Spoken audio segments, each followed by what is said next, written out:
This is a political TikTok and it's probably going to get me canceled, so if you're not interested in that, just fucking scroll. Anyway, in a rally in Arizona recently, Kamala Harris publicly called for a ceasefire in Gaza.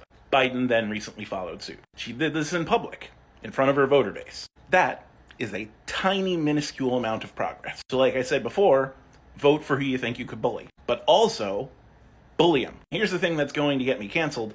I really want us to stop infighting on the left because it is tiring and it's not accomplishing anything. It was because of people who were threatening to withhold their vote, who were responding to her negatively, that she got pushed further to the left and was able to say that shit in public. When her original response, remember, was say that if you want Donald Trump to get elected. She learned and she was pressured. She was bullied by us on the left. I have seen a deluge of people basically infantilizing other people for either wanting to not vote or wanting to vote.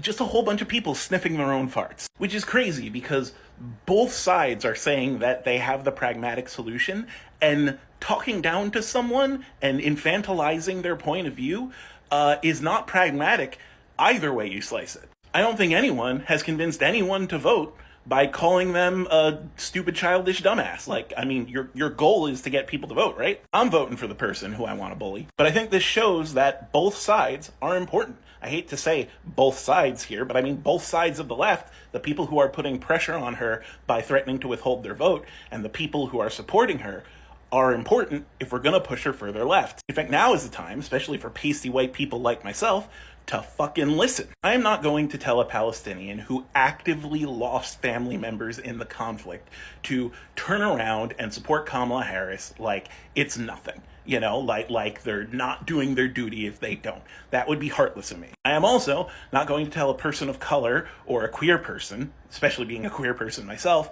that, you know, not voting is the right thing to do, because they definitely have a stake in harm reduction, because it's a fucking scary place to be out there. So maybe we should listen to each other and work together. Actually participate in community action. Participate in programs who will catch people who will fall through the cracks. Help feed the homeless. Help home the homeless. Vote more than once every 4 years. There's elections every year. Create safe havens and food banks. And let the people who are voting fight the fight the way that they can by using their vote for that purpose. And let the people who are not voting or threatening not to vote pull her further left. Let's work together and let's stop sniffing our own farts. Because all those people who are making infantilizing videos out there against the people who do or don't vote, you're not helping anyone. You're just making yourself morally feel better. You're getting on your high horse. It's not helping. And if you want to actually help, go to my Linktree. There is a fundraiser to help a newly married couple start a life in safety. They're refugees from Gaza and they need your help. Check it out in my Linktree. If every person who posted a self-congratulatory video about